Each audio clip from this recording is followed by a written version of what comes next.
The U.S. divorce rate has dropped for the third year in a row, reaching its lowest point in 40 years, while marriage rates, on the other hand, have increased. According to the National Center for Family and Marriage Research at Bowling Green State University in 2015, there were 32.2 marriages for every 1,000 unmarried women ages 15 and older, while there were 16.9 divorces for every 1,000 married women. In 2000, Waite and Gallagher found that 93% of Americans rate having a happy marriage as either one of the most important or a very important objective. Not only do Americans want to have a marriage, but they want to have a marriage that lasts. A long-lasting marriage without divorce is an aspiration of many. A 1999 research project by Arthur Levine and Jeanette S. Cureton exploring the attitudes of college students concluded that they are desperate to have only one marriage, and they want it to be happy. They don't know whether this is possible anymore. We seek to answer this question of what characteristics create a long-lasting marriage by talking with experts and analyzing successful, long-term marriages to see what has made them last thus far. Planning for a long-lasting marriage doesn't have to start when you're in a serious relationship. Whether you're recently single or you've been single for a while, you can take some self-reflecting steps that will help you prepare for a long-term relationship. First, you can reflect on prior relationships. Harvey, Agostinelli, and Weber argue that accounts of past relationships help us to see how individuals make sense of relationships. They found that explanations for why each relationship failed were related to expectations individuals had for what was important in their future relationships. When looking at previous dating experiences, we can see dating provides an opportunity to learn about our compatibility with others and also about ourselves. This is the second step you can take. When single, take the opportunity to define your personal values, spirituality, morals, whether or not you want to have children, your career goals, and more. I think too is it's a little piece of advice, I guess. I think, not that it's specific to me, but for anybody, is the people you date. You're not going to marry every person you date, obviously, but you are going to marry someone you date. So it kind of ties in with what your mom says you should. You need to have some standards for people that you date.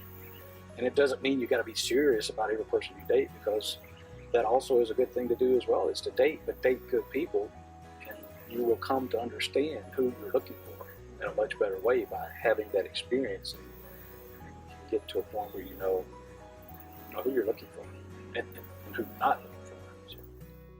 According to Dr. Gary Chapman, the author of the 5 Love Languages series, similarity is especially important when it comes to the bigger issues of life. Dating provides the context for exploring answers to these questions and determines our suitability for marriage. Chapman also suggests in his 5 Love Languages series to take the time to determine how you want to be loved or how you prefer to experience love. This is the third step you can take and is referred to as finding your own love language. There are 5 different kinds of love languages: acts of service, physical touch, words of affirmation, quality time, and gifts. Each of these acts fills what is referred to as your love tank, which is the amount to which you feel loved. Determining which of these 5 love languages most satisfies you before entering a serious romantic relationship will help you to tell your future partner how you want to be loved. This will help you to be more in tune with your future partner. In some general sense, we know that the end-all of a relationship or of dating may lead to marriage, but sometimes we forget this. If marriage seems to be in sight for your relationship, there are several things to consider to ensure that you are compatible and that the relationship can last through marriage. After you are confident in your personal beliefs and values, you and your partner should have discussions about what you each deeply value and believe, and then see if you are similar in this. In a study conducted by Fennell with couples in first marriages that lasted more than 20 years, he found that husbands and wives in satisfactory marriages expressed high congruence regarding what they viewed as important characteristics. I think it's also really important to talk about some of the, I'm going to call it the big stuff, right? Okay. your really important things. So, for example, we know a couple that got divorced because the husband didn't want to have kids and the wife did. And I think she went into it with the idea, well, he doesn't want kids now, but he will eventually, and I'll change his mind. Well, she didn't, and in fact, her efforts to change his mind, drove that wedge between them even more.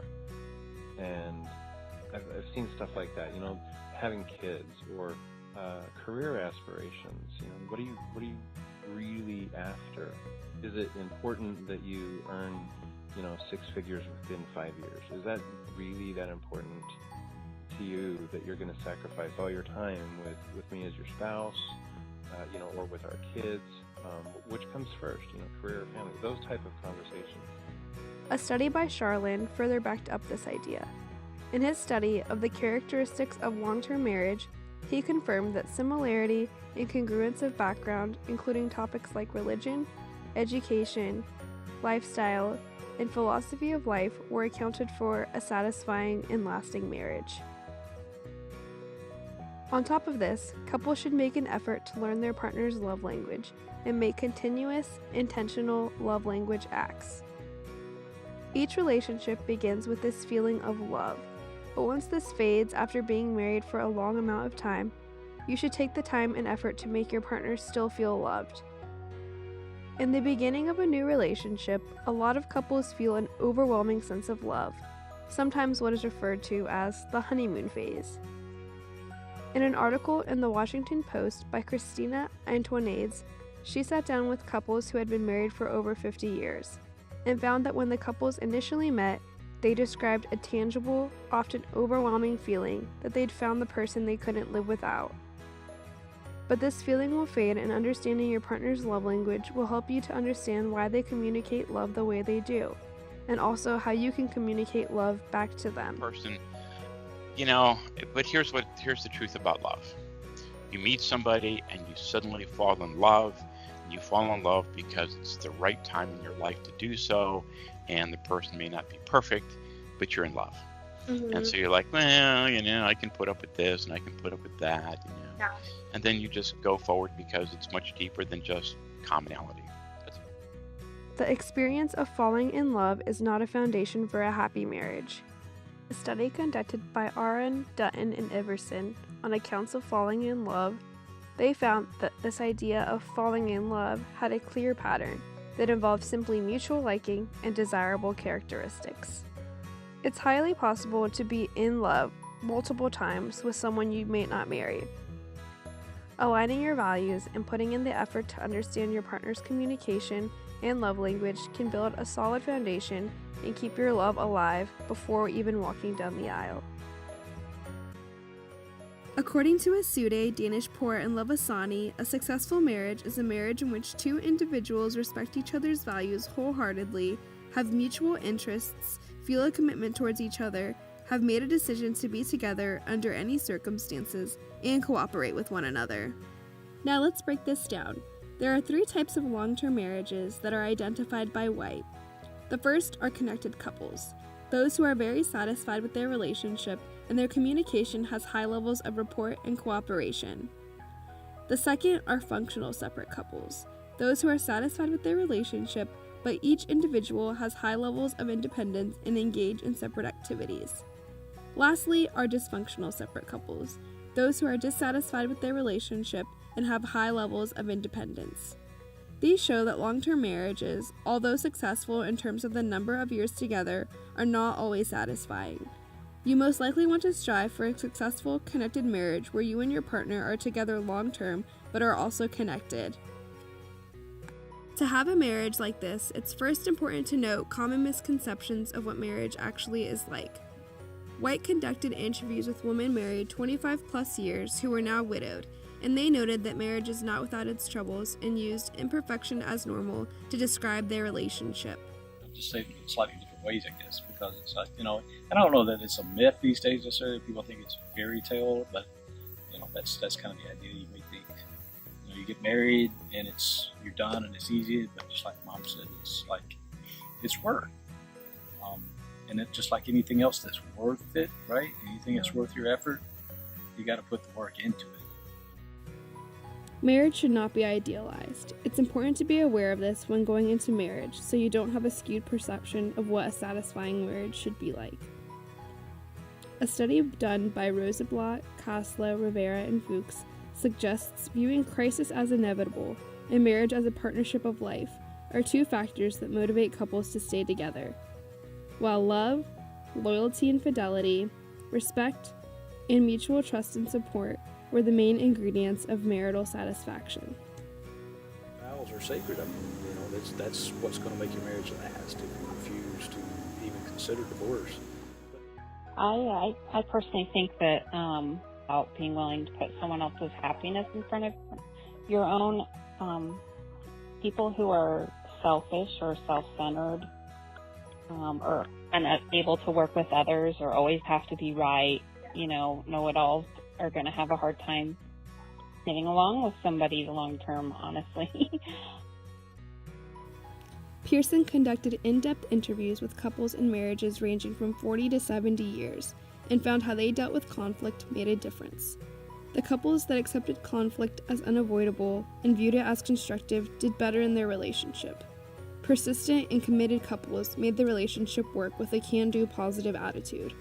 Say I'm sorry and mean it.